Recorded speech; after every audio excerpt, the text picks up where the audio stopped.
นี้เขาจะเข้าสู่การแข่งขันคือนัดชิงระหว่างอีเลเว่นก่อนไหมเนาะอีเลเว่นครับWG นะครับเขาดูนั้นอยู่บ่เกิน10 ปี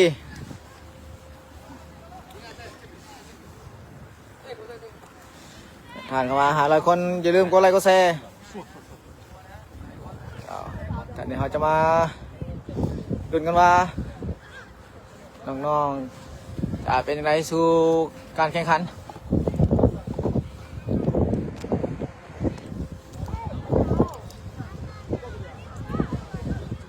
ตอนนี้เขาจะเปิดตู้เข้าสู่แข่งขัน拿个球拿个球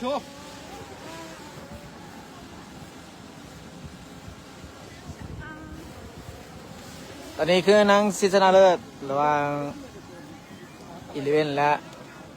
WG นะครับเขารุ่นอายุบ่เกิน10 ปีซึ่งอีเลเว่นก็เป็นเพื่อนบ้านของเองจากประเทศไทยอันนี้เขาจะเปิดสนามโดยการลงสู่สนามทางเข้ามาอย่าลืมกดไลค์กดแชร์เพื่อเป็นกำลังใจให้น้องๆWG นะครับของเรา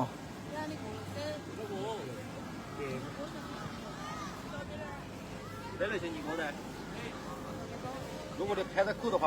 我就让他们开始进场了。好，是不是现在就可以了？那等一下要拿个手过来。是谁走中间吗？郭老师走中间是吧？中间，对。Hello。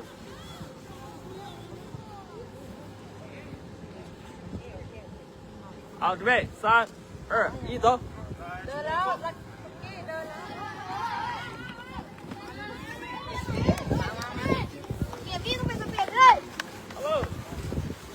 น้องๆสู้ลงสู่สนามไปที่ให้หมด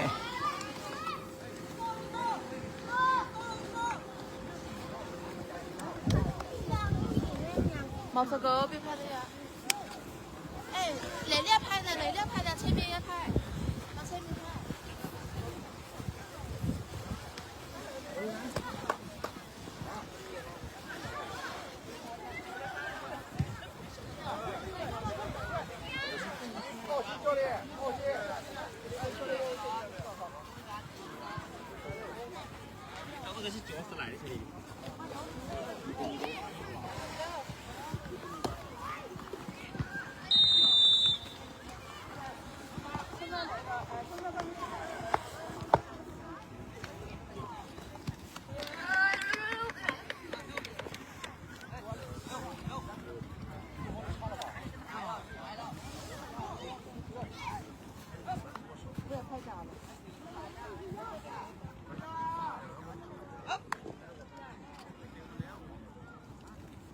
นี่ก็ทีมทั้ง2 ทีมในจับมือเพื่อ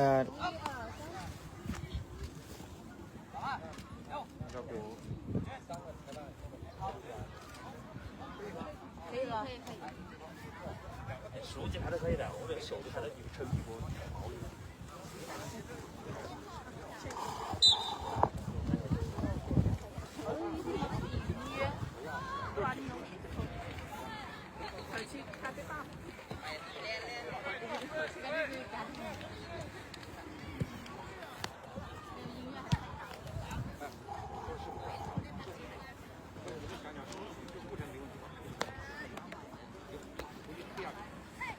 飲成咯。จะหย่อนเสียง嗰啲是攞鑊嘅。佢哋背後分咗嚿嘅。呢邊打個蟹多是蟹鍋嘅湖南啲嘢呀。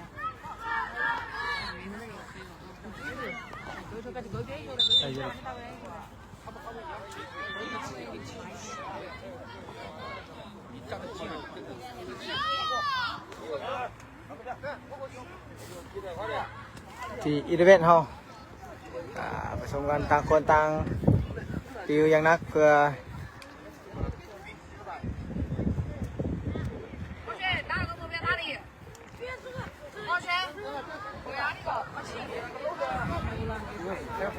我是会有压力。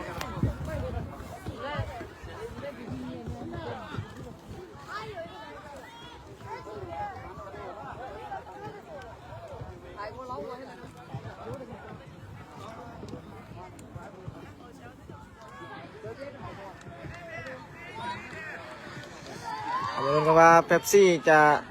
ซอยทีมได้ทำไรชอบตู้เป๊ปซี่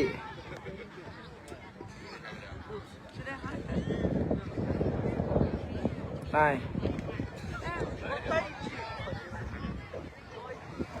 น้องๆก็วอร์มเนาะแล้วก็เตรียมพร้อม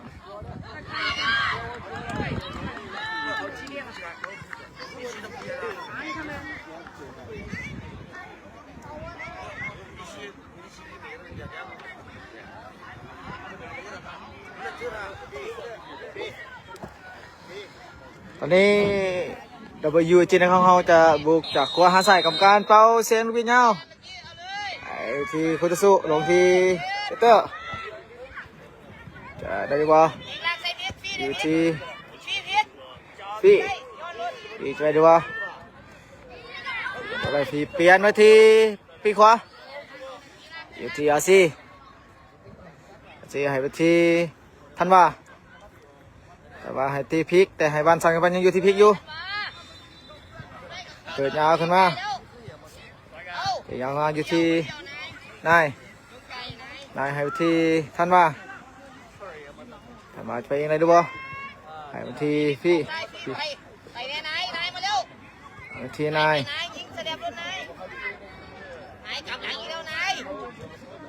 ให้ไปที่พลิกวันทรงผิดพลาดอยู่ที่กล้วยเองบางอย่างเลยวะการเขียวออกประมาณตั้งเตเจของยูตั้งเตของอีเลเวนตั้งเตเจแบบนี้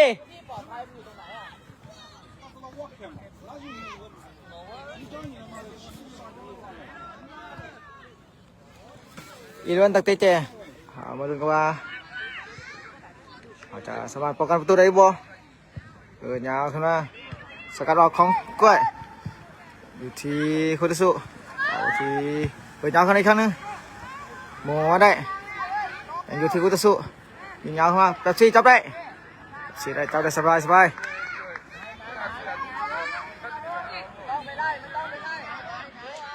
สีเตะยาวขึ้นมา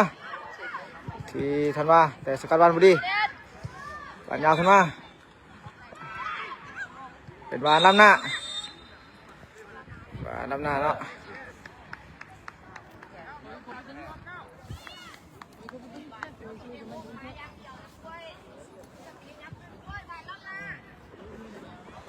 สกอร์ตอนนี้ฮาก็เริ่มเนาะยังอยู่0-0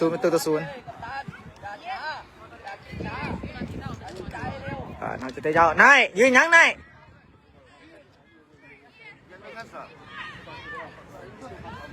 เตะยาวขึ้นมาดิบ่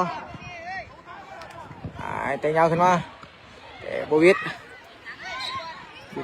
เป็นบ้านแม่งนายว่างตีนะว่างตีนะน้องเก็บบ้านเดี๋ยวสวมเฮ็ดเอาลักกี้ไปลงลักกี้ติดคนเลยยืนที่บ้านเอาเดี๋ยวมานายจะเปิดยาวเขาเลยบ่จับกันให้พิษยาวเข้ามาเดี๋ยวมันมุกออกตั้งเตะเจ้ของเราราคาได้เตะเจ้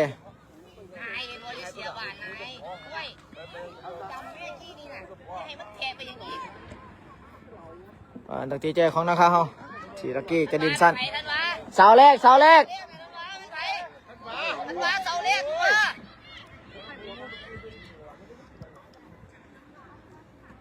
้าของลักกี้อยู่ที่พี่จะยังสกัดเอาได้แต่ยังข้างในจันดีวะบานนี้เด้อยิงไกลแต่ยิงบานบดีปานใดเป็นบ้านตั้งเตะจากคุตสุของอีเลเวนอ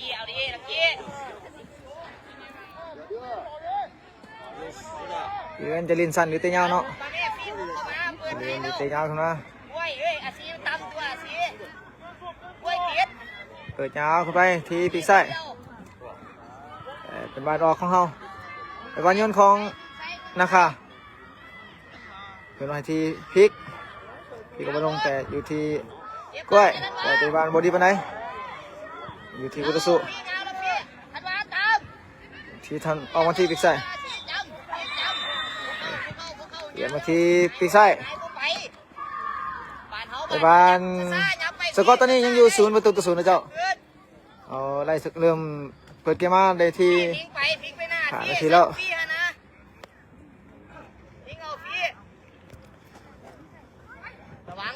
อยู่ที่พี่อยู่ที่ไหนไอ้จีไปไอ้เปิดมาอันเขียวติดบล็อกอยู่ที่พีกอยู่ที่พี่จะรีวออยู่ที่พีกครั้งนึงพี่ให้ที่ไหนแต่บานเขียวออกโอเคพี่ไปหน้าเลยพี่บานทุ่งบุรีรัมย์นะพี่คนเดียวบางเอาไปหน้าพี่จะเลยรีวอตีเตะสกัดแต่บานโยนของเขาให้บิดแม่แล้วยิงแม่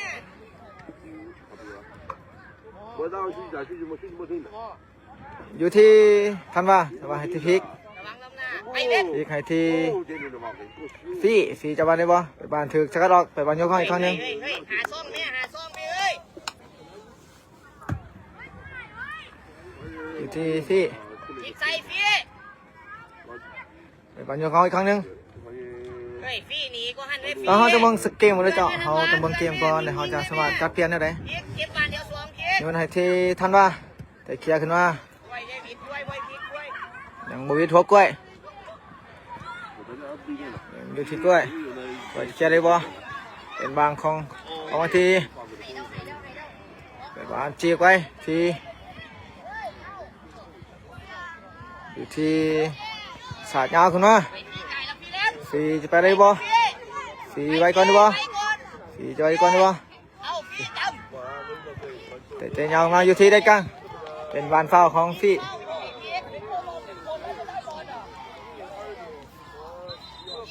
เอาสิเกมอ่านตลอดเด้ออย่ายืนละเกมอ่านตลอดอย่ายืนคำยาวไหลสกอร์ตัวนี้ยังอยู่0-0อีเลเว่น0แล้วเราอยู่จีของเรา0ตะกี้ถึงเป็นตัวออกเอามังกรเข้ายาวขึ้นมาของอีเวนต์แบบสี่จับบานได้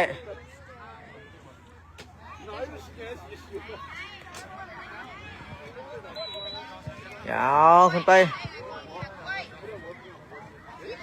อยู่ที่อาซียาวขึ้นมาที่มังกร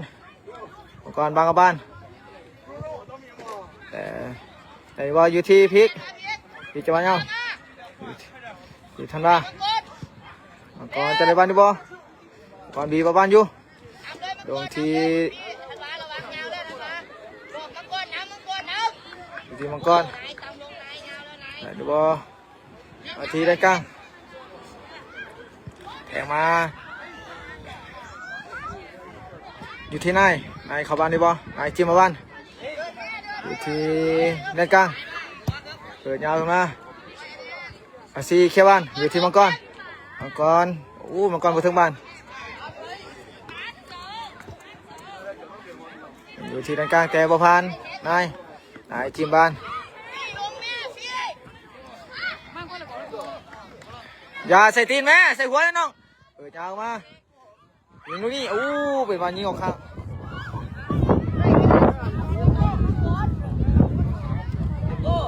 ว่าตั้งแต่จากWG นี่ค่ะขึ้นมาเงาขึ้นมาเงาขึ้นมาว่าย้อนเงาแล้วจะยืนยังไงถัดมาอาซีขึ้นมาเงาขึ้นมาเอาไปตรงไหนเคลียร์บล็อกอยู่ที่ไหนแต่บานเงาขึ้นไปเงาขึ้นมาแต่ไปบานล้ำหน้า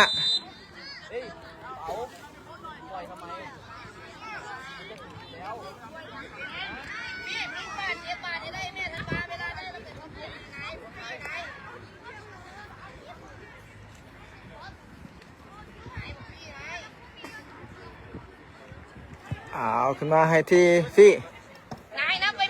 จะเรียกว่าฟี่ยิงอยู่นี่ข้ามคานไปนี่บานฟี่ได้ยิงแล้วแต่ว่าข้ามคานไป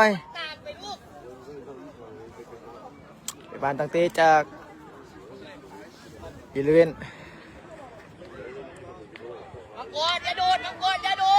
อยู่ที่ ปีกซ้ายมังกรจะบีบได้บ่บานหลังมาของคุณสู้บีบ3 คนแต่จะบีบอีกได้บ่ยังไม่บีบเถอะไปเองไปบ้านออกอีเล่นในบ้าน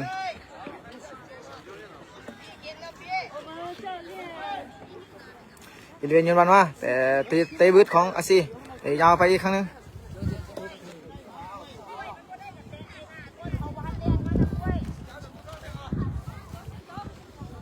วานยนต์ของอีเลเวนตอนนี้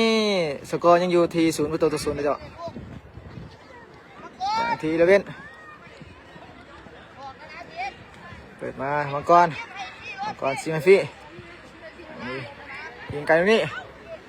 ปาดข่าวคานไปมังกรที่จังมังกร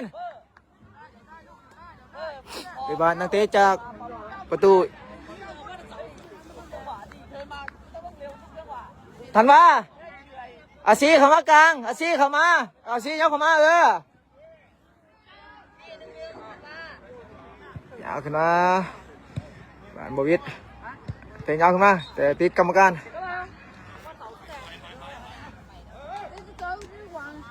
นายจะว่างตีนนะนายว่างตีนที่ซื้ออะไรนะบ้านดินอยู่ทีไอตีทันว่าไปเลยทันว่าแต่ปานยาวไปทีทีมังกรก่อนจะไปดูบ่ก่อนถึงบ้านก่อนเตะอัดอยู่ทีเปิดยาวมาพีกจับได้นะพีก พี่แล้วเขาจะได้จะขี่ตลอดแม่ย่านยังก็ บล็อกเอารอด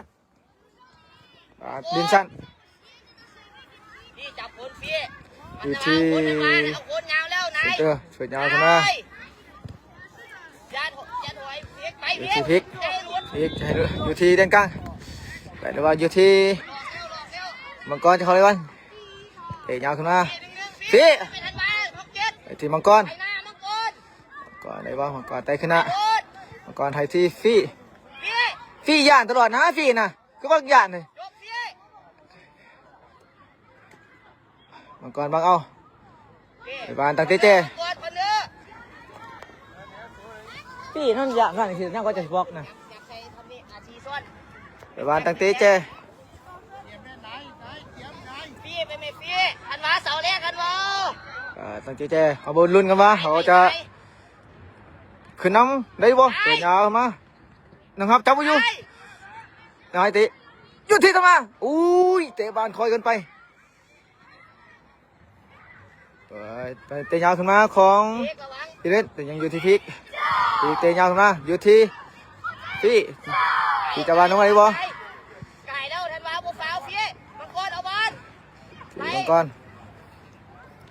พีกจำพี่เตะยาวขึ้นมาอยู่ที่มังกรให้มาที่พี่1-2ให้ที่มังกรให้ที่พี่ทันวาได้บ่ทันวาอยู่นี่อุ้ยบ่ฟาวหลายแม่ทันวาบ่ฟาวเอาไม้บ้านเฮาได้ยิง2-3เทื่อแล้วแต่บ้านเฮาบ่ยังบ่สามารถยิงขึ้นน้ำได้เก่งแล้วทันวาเอาไม้เต็มตีลูกเบิ่งนะครับพร้อมบ้านนักเตะจากอีเลเวน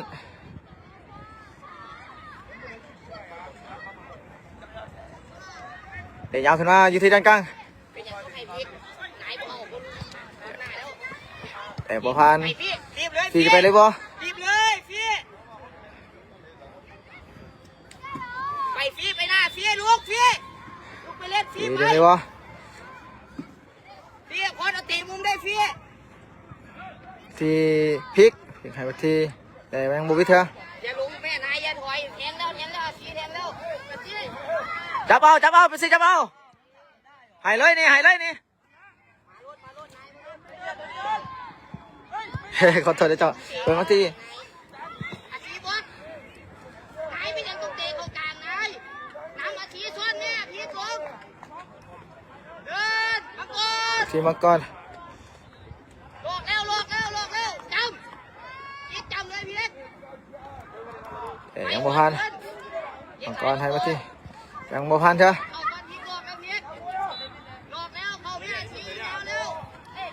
อยู่ที่กลางแต่กลางของอีเวนต์จะ ออกไปที่ติ๊กไส้ เอา อยู่ที่ยิงไกลนี่เอฟซียังไม่ให้ตกเถอะเอฟซียาวขึ้นมาให้ทีทันว่า เลยไป ทันว่าตะวันมาอยู่เตะยาวลงมาอยู่ที่ มาบังเอาทันมาบังเอาลูกไปทันมาไปบังก่อนเดี๋ยวยก ทันว่าให้มาก่อนแต่โบพัน ไปทันมาเอาไหมเดินลอกแล้วสีลอกแล้วเพียกเดินเนี่ย หลานมา พีกไว้ไว้พีกไว้ อยู่ที่ติ๊กไส้ ไว้เพียกเอา ออกมาที่เปิดยาวเข้ามาแต่ไหน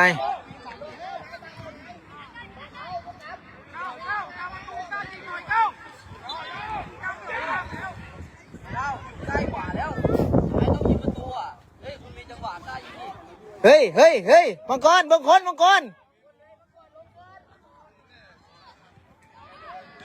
เคลียร์บ้านนะฟีไปนะฟีเว้ยอย่าจังฟี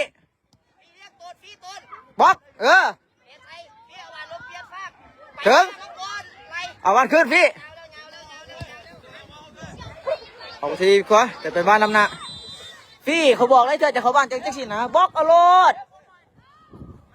มันโบเจ็ตบอกนะถึงบ้านนะนายจะเปิดเงานายว่างตีนของพ่อนายว่างตีนเข้ามาให้ทีอยู่ที่ทันว่าใช่ไหนดูบ่ไอ้ทีฟี่จับก่อนแม่น้อง พีกกลางพีกพี่เดือนแม่พี่ ปานออกให้ไปให้ก่อนไอ้นายพอทีด้านกลางแต่บวิดก้อย พีก ที่พลิกแทงในบ่อยู่ที่มังกรแขนยาวขึ้นมาที่จะบานได้ที่จะบานได้ที่จะไปยังไงบ่ที่ทำว่าแต่วันเสียบอยู่ที่ทำว่า พี่นำแม่ป่วยได้เอาถัดมาป่วยออกหลัง เป็นหมุนกล้องให้ไหมกดภาพ ก็ได้อาซิโยนมาที่ฟี่ว่ายังอยู่ที่คุตสุเตะแขนยาวขึ้นมาว่ายังสกัดบ้านอยู่ว่ายังในบ้านอยู่สกัดได้หรือเปล่าอยู่ที่ไหนเตะยาวขึ้นมาแต่บวิดอยู่ที่บอกวันมายิงยาวมาแต่บ้านยิงออกข้าง นายเอ้ยจะเฮ็ดให้เจ้าเมื่อยเองนายเจ้าเฮ็ดให้เจ้าเมื่อยเองนะน้อง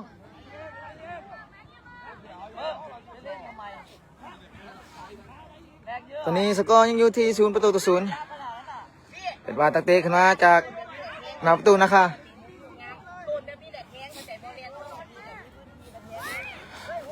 เป็นบ้านตักเตะเตะยาวขึ้นมา มาคนเดียว อยู่ที่ทันว่าแต่ว่าจะบานลงบดีอยู่ที่พลิกจับบานบดีอีกครั้งหนึงแทงบวิดมังกรไปเลยดูมังกรไปเลยอยู่มังกรแทงให้ฟี่เปิดยาวมาเททำมาแต่ว่าจะยิงได้ปะอู้บานยิงจับยาวขึ้นไป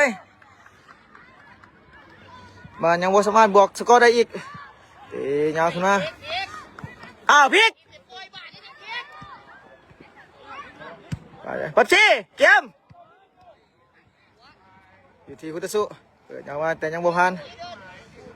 ปัดชีเข้ามาได้บ่เปลี่ยนมาที่ปีขวาอันถือแค่ออกของเขา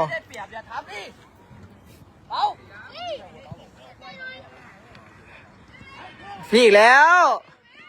ปัดยาวขึ้นมา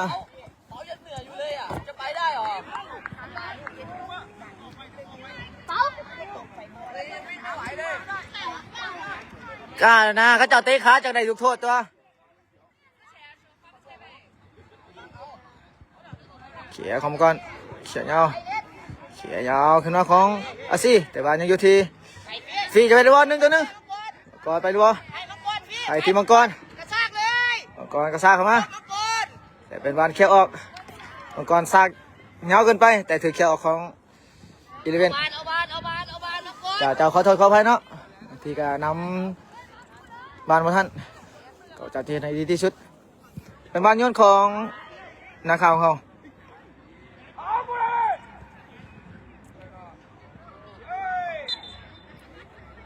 เป็นบ้านโยนของนาคา ระวังนายบานสวนมาโยกไปได้นาย อาซีโยนไอตีฟี่ กดโดนอาชีได้เลย อยู่ที่คุตุญาติบ้านไว้แต่เขายังบ่ผ่านกล้วย กลางนี่ กล้วยให้มาที่ท่านว่าให้ไปที่ฟี่ให้ไปที่มังกรแต่แมงโมวิเถอะ กล้วยจับเล่นอาชีจับเล่ อน ยู่ที่อาซีซีโยนยาวขึ้นมา หนึ่ง อยู่ที่ท่านว่าจะไหนบ่ น้ำเนี่ยพี่น้ำเนี่ย อยู่ที่แดนกลางแต่พีกแต่บ้านโยนอยู่ที่ฟี่ ให้แรงรถ ฟี่ให้ที่มังกร ไปมังกร มังกรตัวเองมังกรหักมาให้ฟี่ฟี่จะจับได้บ่เปิดบอลติดบล็อกอุ้ยเกือบเข้าเป็นบอลติดบล็อกเป็นบอลตั้งเตะเป็นบอลตั้งเตะจาก ซาก่อนจะซาก่อน ตั้งเตะเจเนาะเจ้ามังกรอยู่ที่บ้านเอาบ่จะขึ้นน้ำในบ่ ไว้กันเด้อเกมครับเด้อลูกเมียประมาทเด้อ เปิดยาวเข้ามานะครับตั้งมาได้อุ้ยแต่ว่าจะรีบบ่สองคนจะรีบบ่ พี่เฮ็ดจัง เป็นบอลตั้งเตะ เอาไม้ลูกเอาไม้มา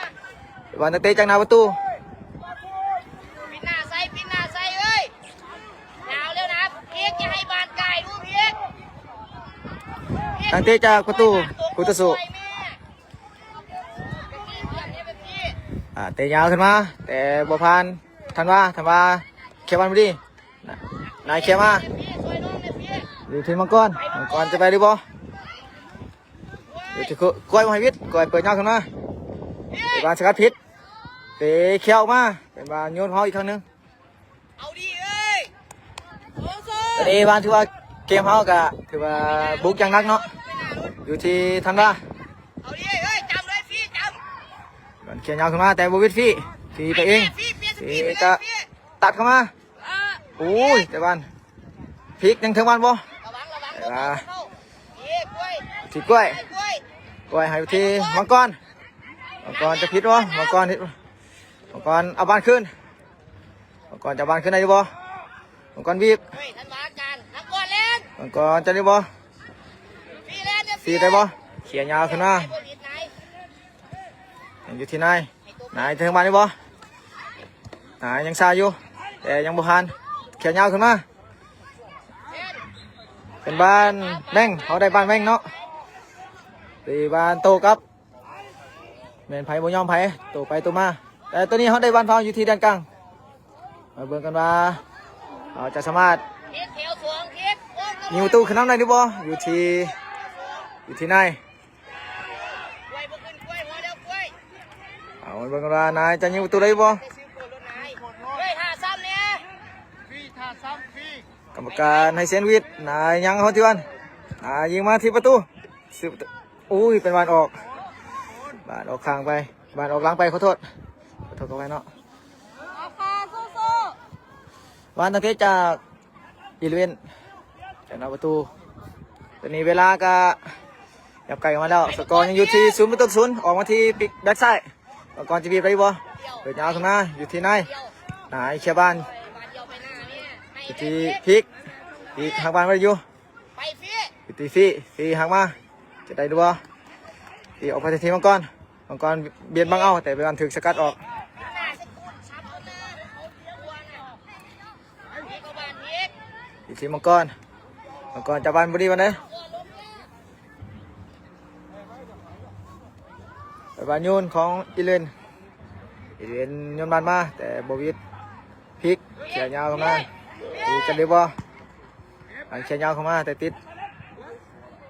อันเขียยาวขึ้นอีกอยู่ที่อิเลนพลิกยังไม่พันอยู่ที่ซียาวเข้ามาที่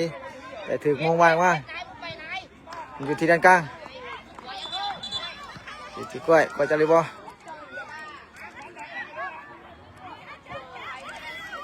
ไปที่ทันว่ากล้วยแทงให้ที่ทันว่าสปีดจะรีบบ่บานเขียวข้างก่อน นายอันตรายโพดกินนี่หน้าโก้นสิไปหลอกกินไหนน้อง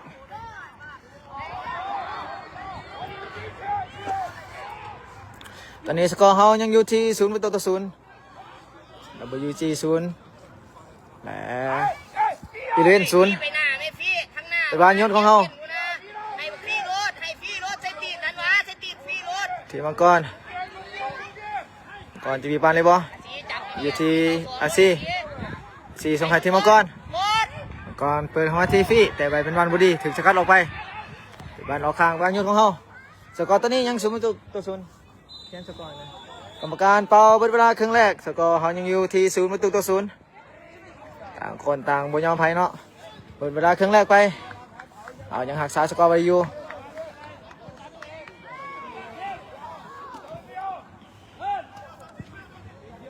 น้องๆตอนนี้ก็เต็มทีเนาะถือว่าเขาก็เด่นดีพอสมควรตอนนี้เขาจะเพิ่งว่าโค้ชเสือหรือโค้ชต้นจักริดจะแก้เกมอะไรแน่ใด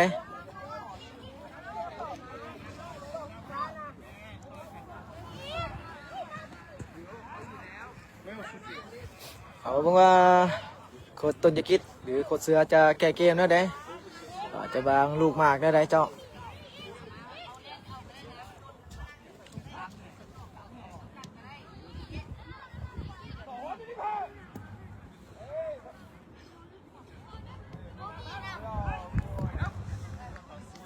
ขอบใจ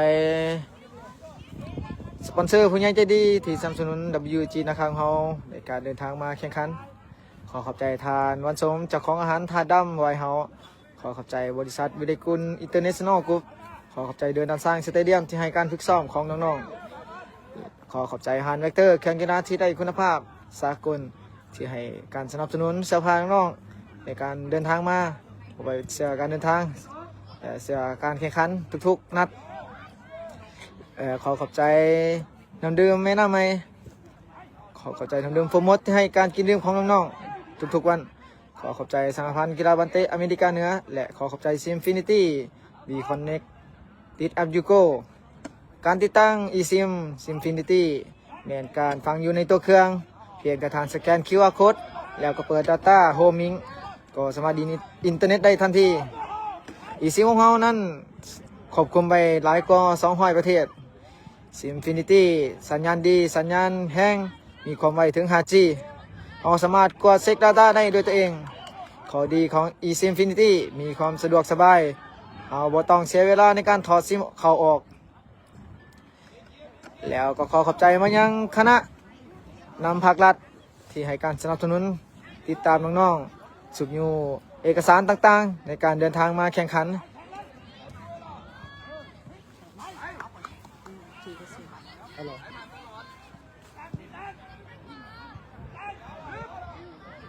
มึงจะคนละบอก800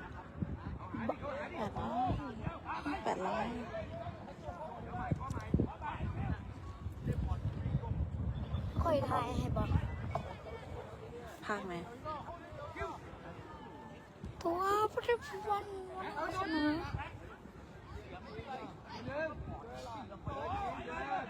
แค่ทายตอนนี้เท่าไหร่00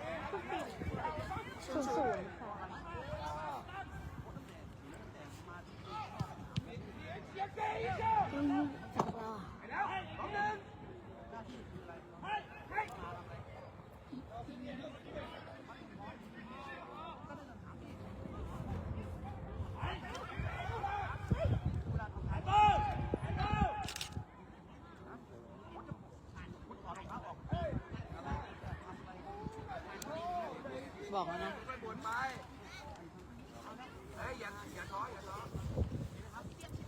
อันนี้ทางโค้ชเสือก็ติวอย่างนักเพื่อจะให้ได้ประตูขึ้นมาเจ้าขอโทษด้วยทีว่ายังหันกล้องที่นำน้องๆบ่ทันแต่จะตั้งสองจะสามารถเฮ็ดให้ดีที่สุด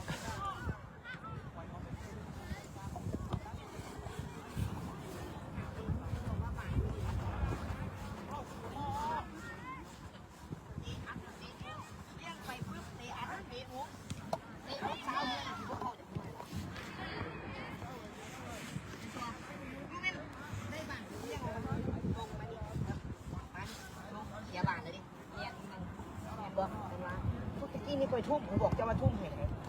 นะนี่ก็บอกจะตามอาจารย์บอก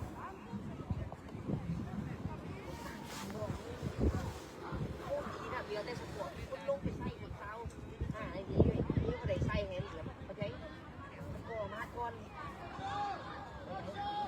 ห้ามเสียประตูเด็ดขาดเกมครับต้องระเบียบก็เบื้องบนเบื้องบางเบื้องบนเบื้องบางไอ้ใกล้บางเบื้องบนมันมีสติเบื้องเขาจะยิงใส่กับปัดเก็บบานเขามีแต่เปียกหวนเนาะเดี๋ยวสองครับนี่คือมีแต่ปัดผิดบานเขาแห้งก็ต้องอ่านออกมาใส่ผิดเที่ยวบอกเทผิดบอก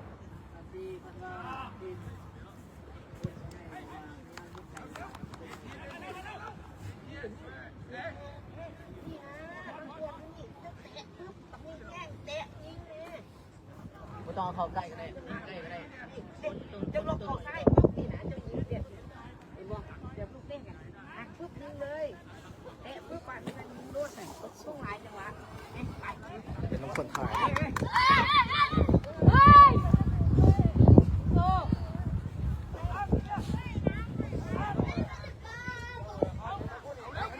ี่พยายามอ่านซอยมูตลอดระวังก็เจ้าแทงบ้านก็เจ้าจะมักแทงให้มูตลอดหันระวังโลดอ่านตอนกลับเข้ามาสู่เวลาครึ่งที่2เอามาเบิ่งกันว่าน้องๆ WEG นะคะใช่เอาชนะอีเลเว่นได้ดูบ่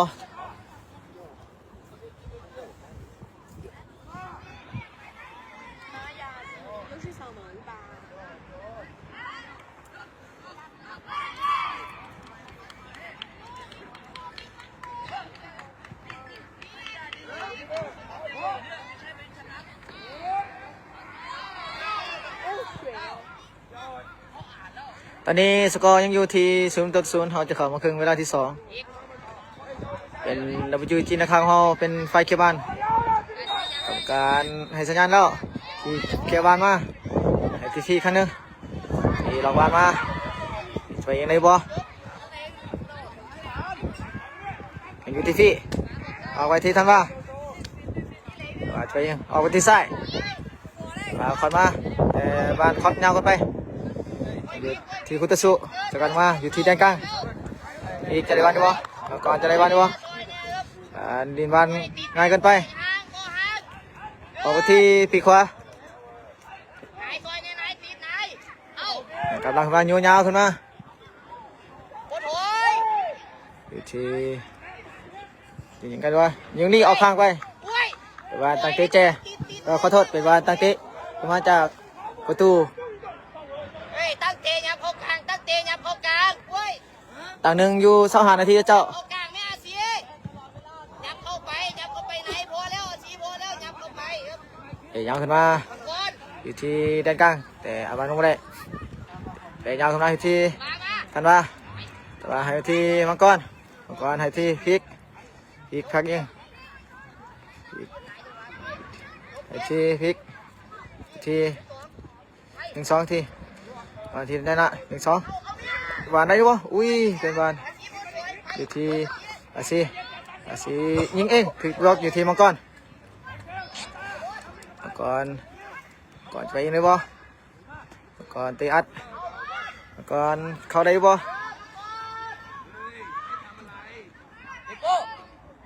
ไปบานออกข้างบานโยนของอีเลนบานบุถึงจุดเถอะหาบอลให้เร็วกว่านี้ได้ไหมเดโก้อยู่ที่เปิดยาวขึ้นมาอยู่ที่ด้านหน้า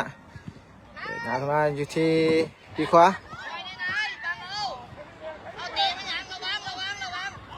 เปิดยาวแต่บ่ผ่าน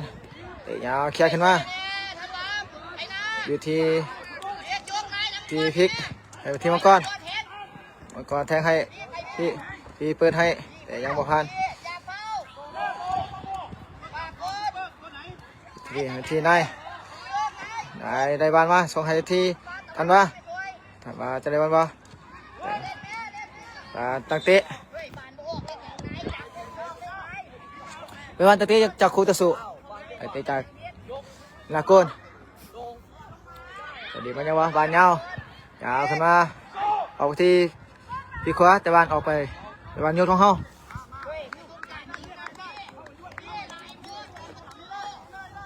แต่บานโยนคืนเข้ามาให้ที่ นายบนหัวโดดเลยนาย ทีมังกรนายดาบันให้ที่พลิกให้มาที่นายหายไปเองให้ที่ท่านว่ากลับมาให้ที่บาดไปแล้ว ไปซอยเนี่ย ยังอยู่ที่ปีกขวาอาซีใช่พันธุ์ดีบ่ ซอยไปไหน แต่ก็ยังอยู่ที่กล้วยแขนยาวขึ้นมาเป็นบานออก พี่ยิงไว้พี่ซอยแม่นาย อยู่ที่นายเสียบานเข้ามา ไปหน้าพี่ ที่จันทวันดีบ่อยู่ที่ เล่นเนี่ยอย่าเสีย ที่จังหวัดไหน ไปพี่ไปก่อน ที่ไปเอง แทงมันมา ที่ไล่เข้ามาแต่ถือแซวออกไปเป็นบานโยนของเขา แม่ยับแม่ยับแม่ เป็นบานโยนของ WG นะคะโยนมาที่พลิกมาที่นายไปที่จะไปยังไงดีวะที่มันอยู่ที่กลางที่ยิงกันตรงนี้แต่ติดบล็อกอยู่ที่นายคอนต้องให้ที่ก่อนแต่ถือเคลียร์ขึ้นมาอยู่ที่ด้านกลางจีบ้านมาให้ที่มาที่ท่านว่าให้มาที่ท่านว่าโยนให้ที่พลิกจับพลิกยิงตรงนี้ปั้นฟัดออกอุ้ยเป็นวานยิงออกเองเนาะเป็นวานตั้งแต่จากประตูกุตสุอย่าลืมกดไลค์กดแชร์เพื่อเป็นกำลังใจให้น้องๆ932 คนอย่าลืมกดไลค์กดแชร์กดดาวให้น้องๆในเด้อเป็นวานตั้งแต่จากประตูกุตสุอีเลเวนเตะยาวขึ้นมาแต่ยังเคลียร์ขึ้นได้อยู่ที่ขวาแต่วีบ้านเงาเคลียร์เงาขึ้นมาเป็นบ้านเฝ้าน ายปาบอลนี่ยังไง นายทั้งบ้านก็เอาก่อนรถแบบชี้กระแพง ของคนพี่ ถันมาฟังกระแพงไว้ เอาคนบุญนายพี่ด้วย แบบชี้ต้องบอกให้บ้านสังหนาเด้อแบบชี้บ้านสังหนาฟังกันฟังนะครับเนี่ยยืนอยู่กลางแบบชี้อยู่กลางบ้าน ตั้งเตะ ไปบ้านปัดออกของเป๊ปซี่ไปบ้านตั้งเตเจ ซอยก่อนพี่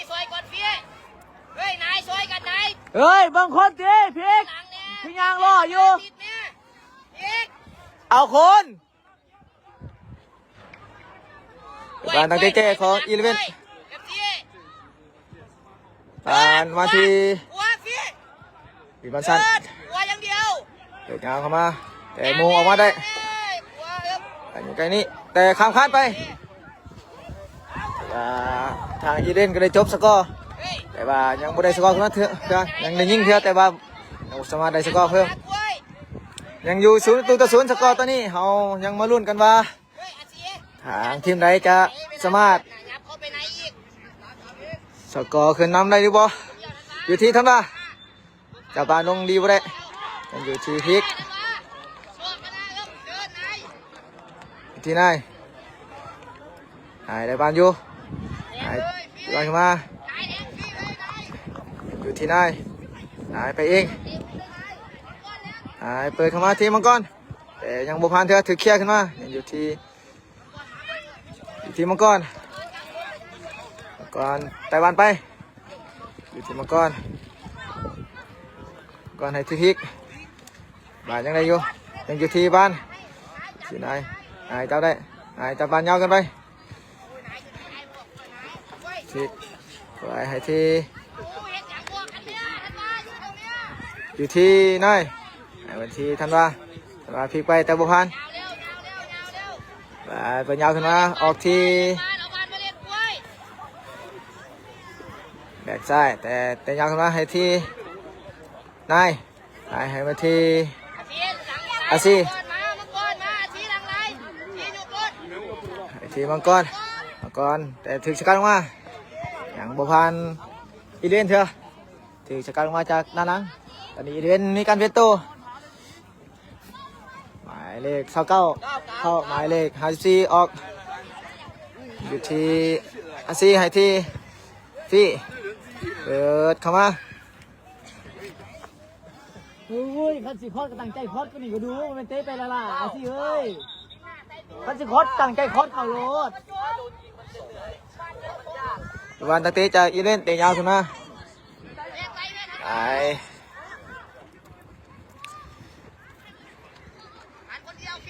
ที่ฟี่ให้มาทีถันว่าจะเรียกว่าถันว่ายกเงาแต่ติดบล็อก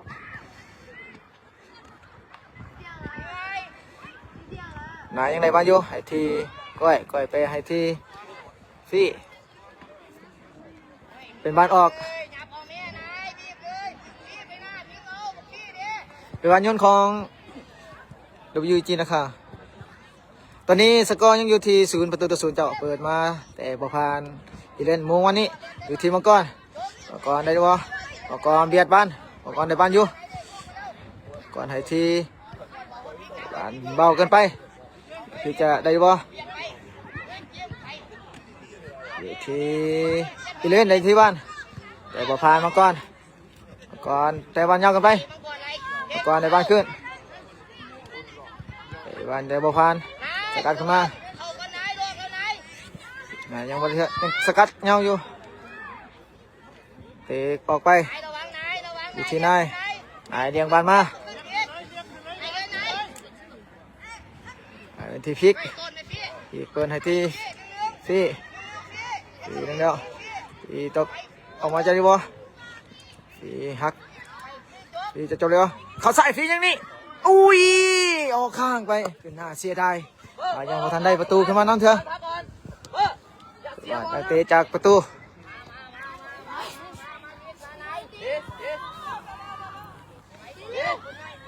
อาซิ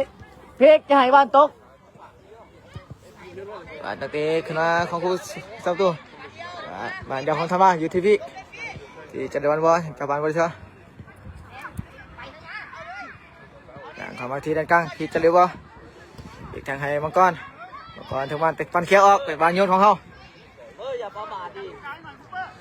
ตอนนี้ WG นะเข้าบุกอย่างนักแต่อย่าเผลอก้อยอย่าเผลอโอ้หลังระวังอยู่ยาวเข้ามาเขียวเข้ามายิงถึงนาย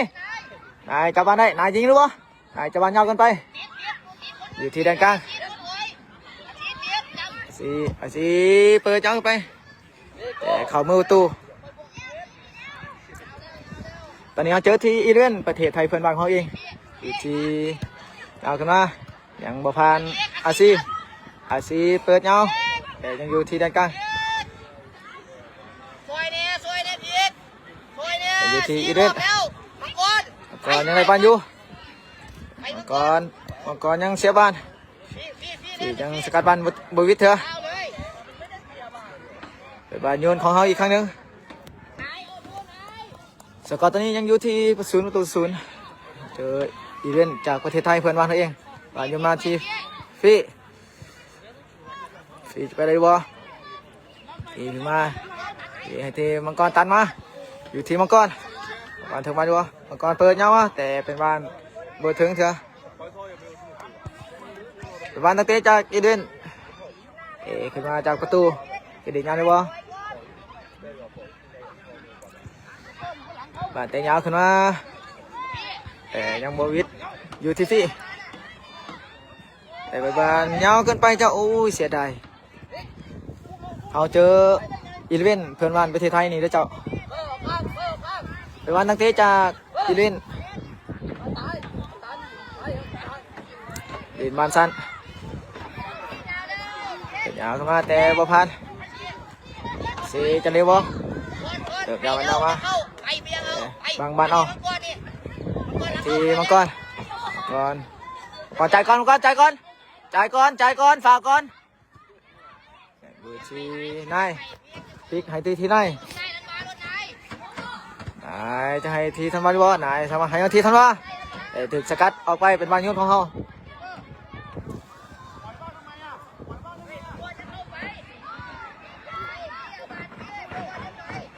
ยืนบานให้ที่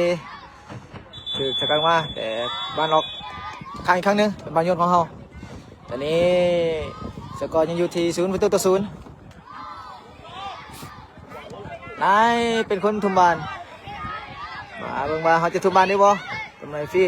อีกทีมาก่อนดิดบานตรงนี้จะเขาเรียกว่าอุ้ยตามคันอุ้ยเกือบเป็นประตูก็ตามคันของเขาเกือบได้ประตูขึ้นน้ำจังมาก่อนแต่เป็นมาตามคันก่อนเปิดงานเข้ามายังมให้ผ่านเถอะเปิดดาวเขาอีกครั้งหนึงอยู่ทีมังกรบ้านลงมังกรในบ้านมังกรจะยังไงนี่ตามขาดอีกแล้วบ้านเคลียร์ของคุตสุเคลียร์ออกมายังอยู่ที่พลิกให้ทีมังกรจะไปยังไงบ่มังกรตอกส้นให้ตีพลิกบางวันอยู่พลิกถึงที่บล็อกพลิกเปิดเข้ามาอีกยังบุพันเคลียร์ขึ้นมาอยู่ที่กล้วยพลิกจะได้ว่าพลิกยังไงวะให้ทีจับบานบุรีแล้วไอ้บานฟาวของฟี่บานมังกรยิงแล้ว2 เทื่อต่ำข้างเกือบเป็นประตูเนาะ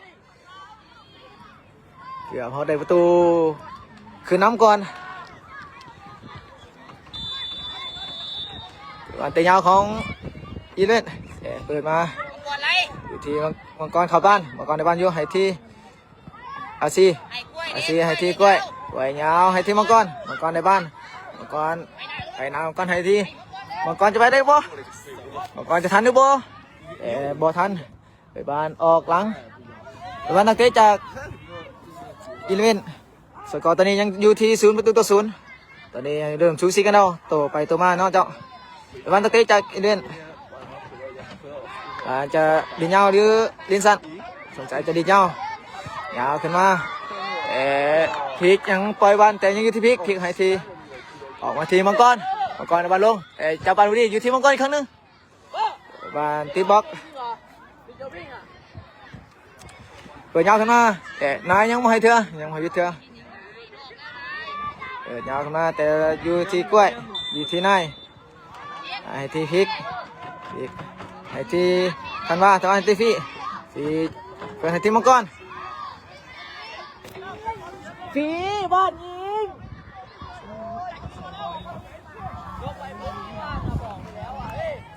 เป็นบ้านตั้งเตะจากประตูอีเลเวนตอนนี้ทำใจช่วยๆกันเนาะส่งกำลังใจให้น้องๆต้องเอาชนะให้ได้เป็นบ้านตั้งเตะจากอีเลเวนเตะยาวขึ้นมาแต่บ้านอยู่ทางหลังไปได้บ่บ้านเขาจะไปเองอยู่บ้านยิงบ้านออกบ้านตั้งเตะจากประตูแบบซีเซฟก็ได้ดีเนาะ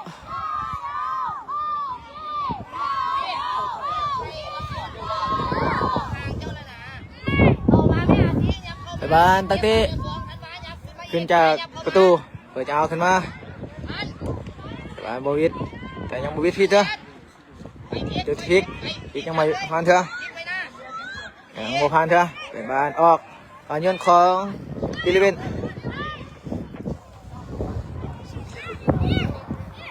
ทันมายังเนี่ยทันมาไปบ้านบุถึกจุดบ้านยนต์ของอีเลเวนจะทุ่มไปทางไหนดีวะแต่บ่ผ่าน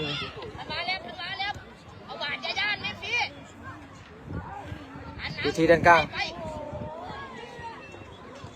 ยาวไปทีไหนแทงให้ทันว่า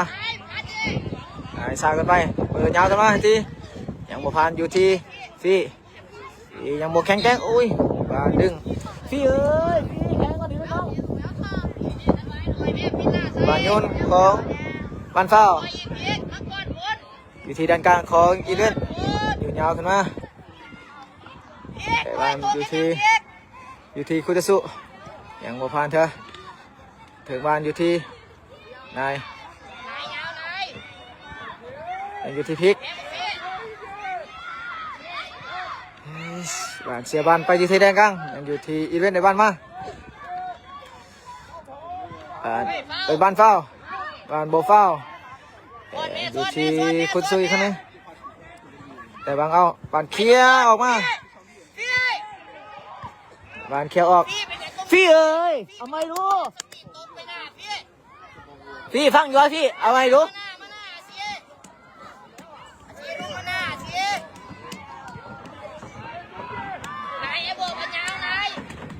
เอาขึ้นมาบานเคลียร์ยังอยู่ที่ท่านว่าแต่ว่าในบ้านอยู่ออกมาที่ฟี่ยิงบานติดบล็อกเข้าที่มือพวกเสาตู้มาเตะยาวขึ้นมาแต่ยังบ่ผ่านนายอยู่ที่นายเข้าบ้าน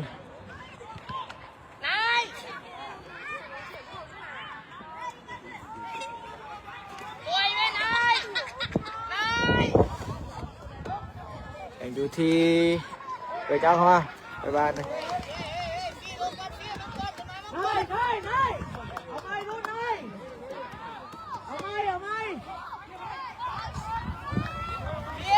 บ้านตักเตเจ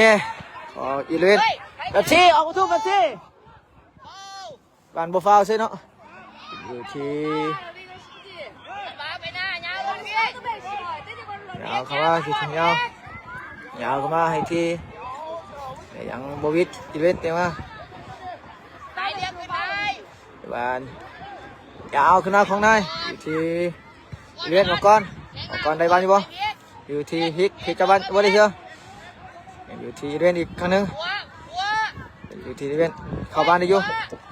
ยิงไกลบ้านตั้งเตะจากประตูนะคะพี่จับบ้านมันอยู่ตีนแม่ไปยังได้แม่บ้านเอาน้องโตใหญ่อยู่เขาอยู่น้องแต่บ้านจะเตะยาวขึ้นมาของ WG เตะยาวขึ้นมาอยู่ที่ฟี่จะไปได้วะอยู่ที่ปีขวาที่มาเองที่ต่อมาที่ยิงอะไรวะที่ยิงนี่ตีบล็อกอยู่ที่เห็นปะเปิดยาวกันมามังกรอู้ถือตั้มข้อตั้มเสาอยู่ที่มังกรครั้งหนึ่งให้ที่พิษยิงนี่แต่บ้านเซฟได้ของพวกซาวตูยิงงามแต่พวกซาวตูกับเซฟงามคือกันอยู่ที่มังกรก่อนไปยาวให้ทีมังกรเตะบอลยาวให้บ้านสั่นกันไปอยู่ที่กล้วยกับปานบุดีบ้านกันนะบ้านเขาคุกกี้ที่หน้าประตูแต่ยังได้อยู่เป็นบ้านเศร้าโอ้ยบ้านเขี้ยวเฮ้ยมังกรให้กระโตไม่มังกรให้กระโตไม่บ้านนะ2 เทื่อแล้วใจวันเสียนะน้องเป็นบ้านเศร้าตั้งเตะจากหน้าประตูยาวขึ้นมาตีฟี่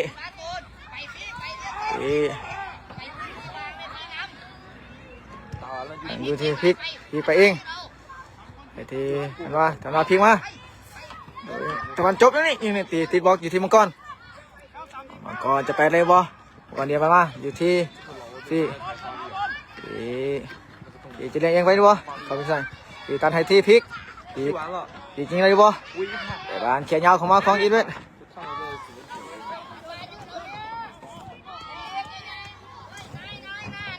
ที่ไหนมังกรจริงวะมังกรจริงออกอยู่ที่มังกรยังเขียนบ้านพอดีอยู่ที่พี่ยิงไกลตรงนี้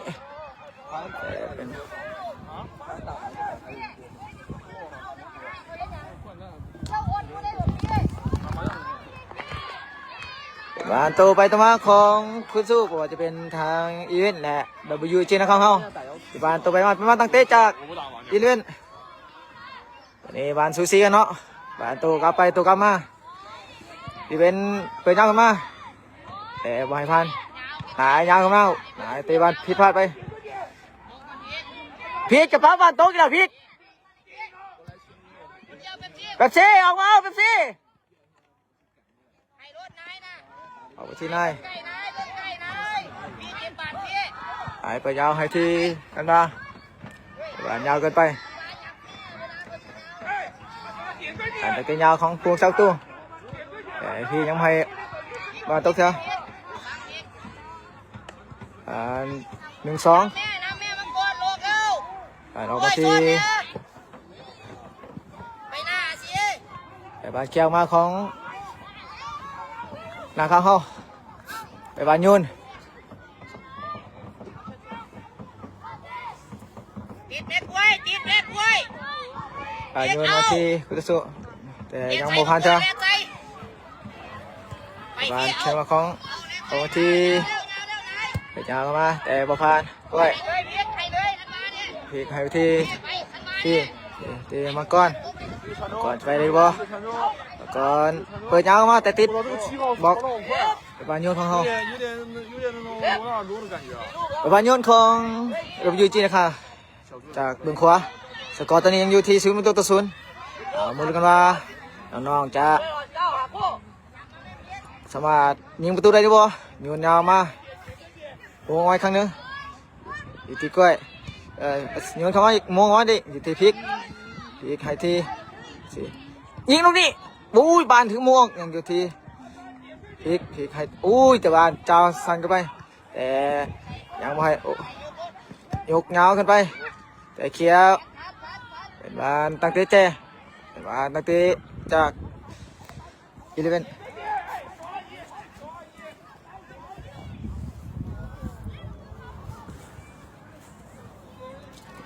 เป็นบานตั้งเตะจาก11หน้าประตูตอนนี้ก็กดดันกันเนาะขอบใจทำส่งเข้ามาส่งมาเสียเป็นบานตั้งเตะเงาขอ1 ประตูขึ้นน้ำก่อนเนาะตอนนี้อาทิตย์ในกลางแต่บอลให้ผ่านสี่จะไปได้บอล1-1สี่ไปได้บอล1-1เปิดยาวมาอยู่ที่ทันว่าแต่ว่าให้ที่พลิกอย่างนี้บอลมันสุดแล้วขึ้นนำไปแล้วบานนาคาเฮาขึ้นนำไปแล้วจากลูกยิงของพลิกเป็นบานสแลบเขาดีใจนะตอนนี้เขาขึ้นนำไปแล้ว1-0จากลูกยิงของเวลาไงใกล้จะเวลาตอนนี้เวลาใกล้จะเวลา几号？ ยังบ่เบิดเถอะตอนนี้อยู่ที่ 胡歌 number บ้านโยนของ number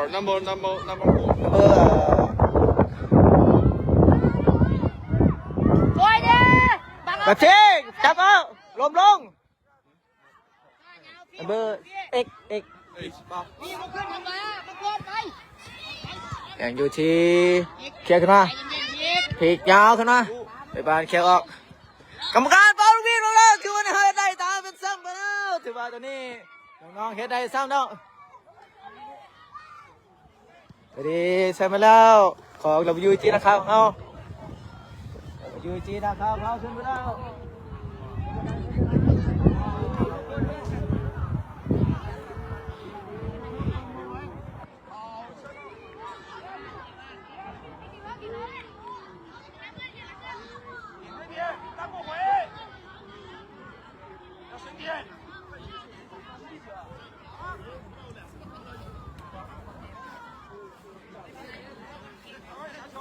ดีด้วยครับคุณพ่อดีด้วยครับสุดยอดเลย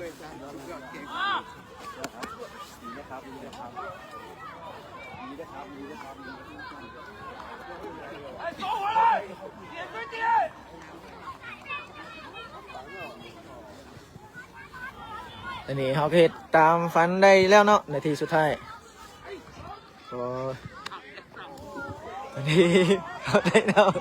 ได้ไปแล้วสมใจเนาะสุดยอด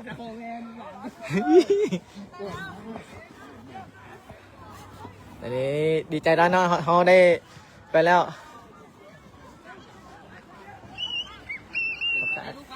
ยินดีด้วยครับยินดีด้วยครับ วิว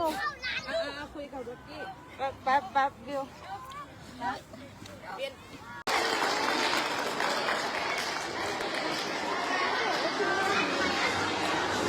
这是播报一下获得我们本次大赛最佳 เป็นทางโค้ชเสือขึ้นครับรางวัลโค้ชดีเด่นเนาะ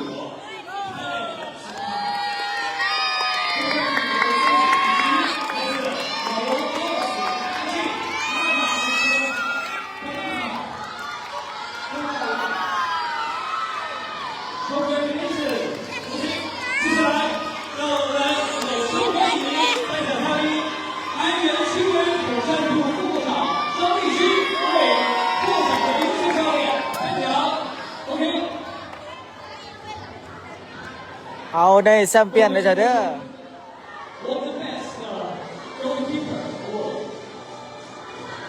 ไอ้เจ้ามึงเด้อ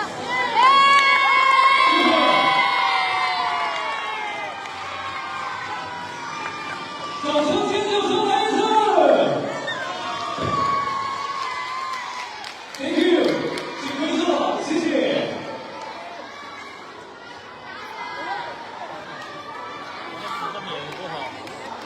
接下来，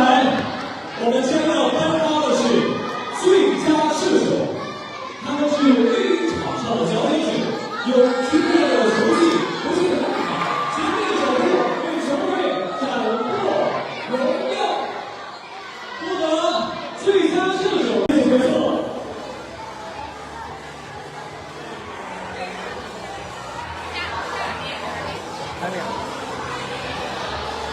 接下来将要颁发的是2016组冠军，获得冠军是来自我们他们南 อย่า 京。 เฝ้าอย่าเฝ้าอย่าเฝ้าให้เขาประกาศก่อนให้เขาประกาศก่อนนะ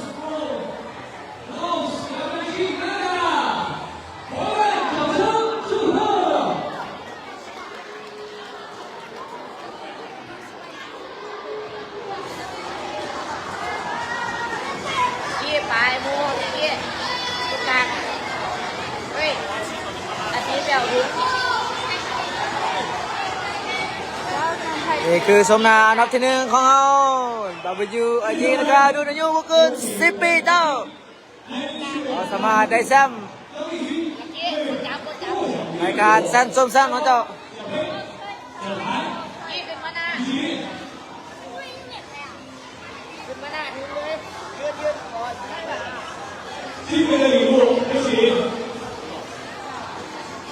魏先生同意。 สองกาลากี้ ออกมา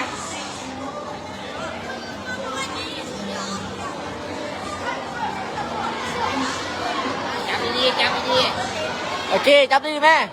อากี้จับคันดีๆแม่จับสองมือแม่จับคันน่ะ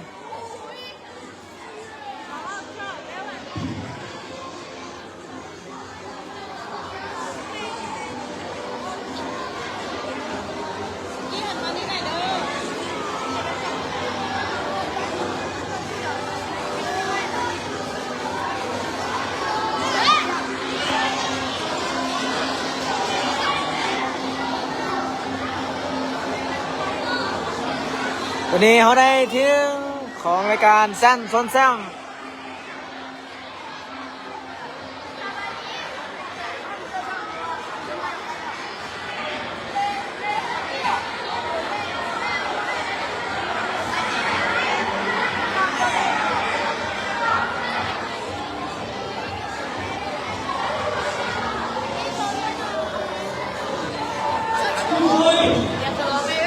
也请注意，最执行的奖杯。